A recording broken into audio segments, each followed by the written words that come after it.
Hello, everyone. Welcome to today's broadcast. We're so glad that you joined us here this evening. It's going to cover a lot of topics, so I hope that you will hang on until the end. First off, let's talk about your health. No, this is not any kind of a commercial. I'm asking you, are you drinking enough water? It is essential, friends. All those things that are floating around above us, you know what I'm talking about, and the things that they are putting into our food, we have got to drink water. I really enjoy coffee, and so I've been praying and asking the Lord to help me to be disciplined and to drink more water. And I'm talking filtered water here. And a lot of people are dehydrated on a day-to-day basis, and they don't even recognize it. So your hydration, it affects every system of your body. So let's get on that right away. That is my little quick health tip for today, and you will feel better if you take this information seriously. And secondly, it's that time of the year where Sister Gwendolyn is always bringing up the potatoes. Are you working on growing your sweet potato slips? You have got to get ahead of the game on this. This is the time of the year to get your sweet potato slips growing indoors. And I've got mine. I got my Beauregard and my Red Ruby sweet potatoes in their little mason jars filled with filtered water. And I just change the water every 3 or 4 days or so. And the Lord is just awesome. He takes care of all the rest. He gets those little guys sprouting. So in just about 6 to 8 weeks, I should have some pretty healthy slips that are ready to go. And you should also be out looking for your seed potatoes. Those are if you're going to grow the regular white potatoes. And I want to mention this because they are so easy to grow and easy to store.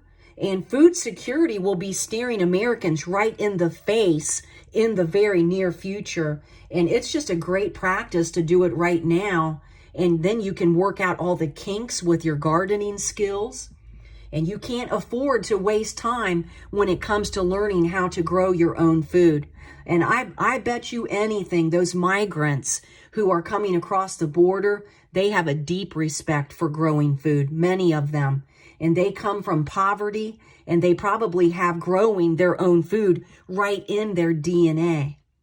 All right, 245 days to go. That is the official count until the upcoming presidential election. Hope you all are praying for this.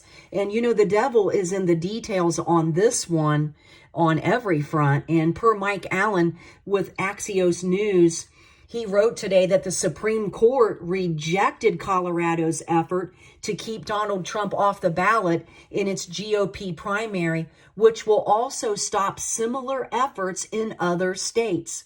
And just recall last week, the High Court gave Donald Trump the delay that he wanted in the federal trial over his role in the January 6th insurrection. And then the case in Georgia, that's also in limbo as a judge decides whether to remove the lead prosecutor. And then we've got the classified documents case in Florida. That's unlikely to go to trial any earlier than this summer. So all formal efforts to hold Donald Trump accountable for January 6th through impeachment, criminal prosecution, or the 14th Amendment's insurrection clause, they have been frozen or stopped.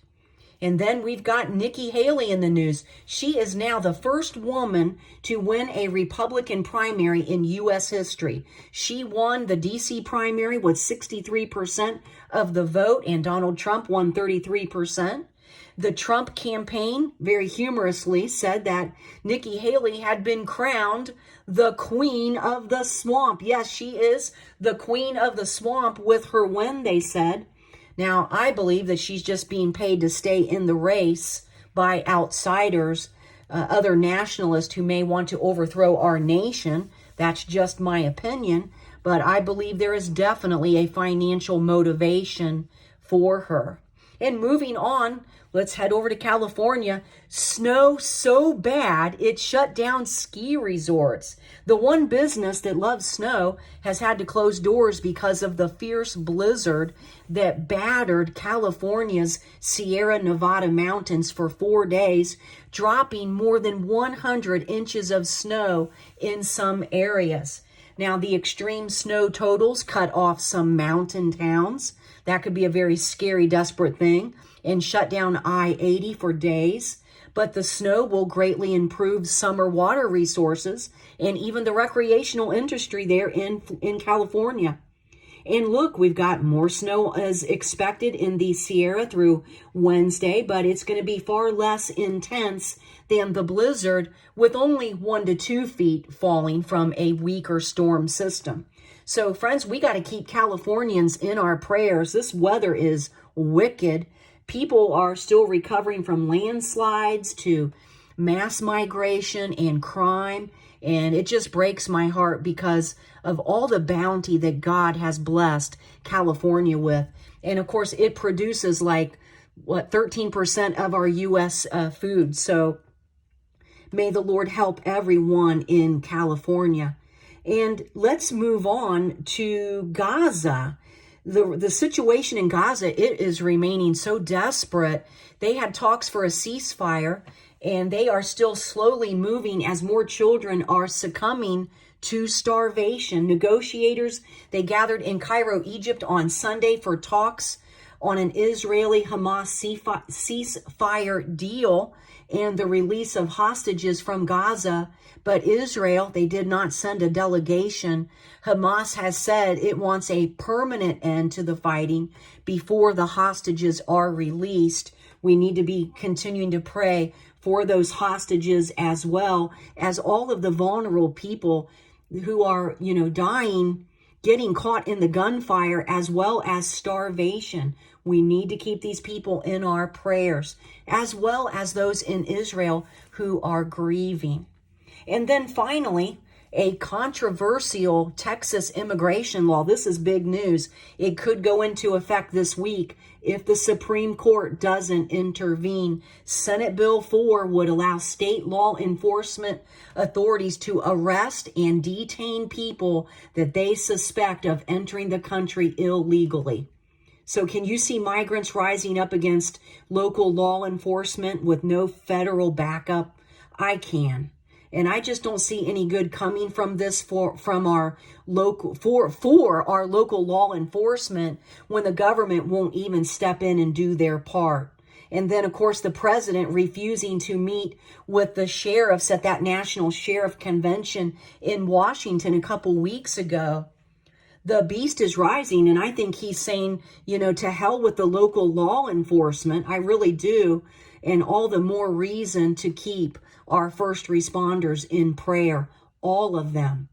And a federal judge blocked the bill last week, saying it could open the door for every state to pass its own version of immigration laws, but an appeals court granted a temporary stay. So where does Texas Abbott stand? Texas Governor Abbott stand on this. He supports the legislation, which immigration advocates warn could increase racial profiling and detentions in the state. And last week, Governor Abbott said that Biden should use his executive authority to handle the crisis. And then the Homeland Security Secretary, Mayorkas, he chimed in that it's Congress' responsibility to agree on a solution. So there's a lot going on, isn't there, friends?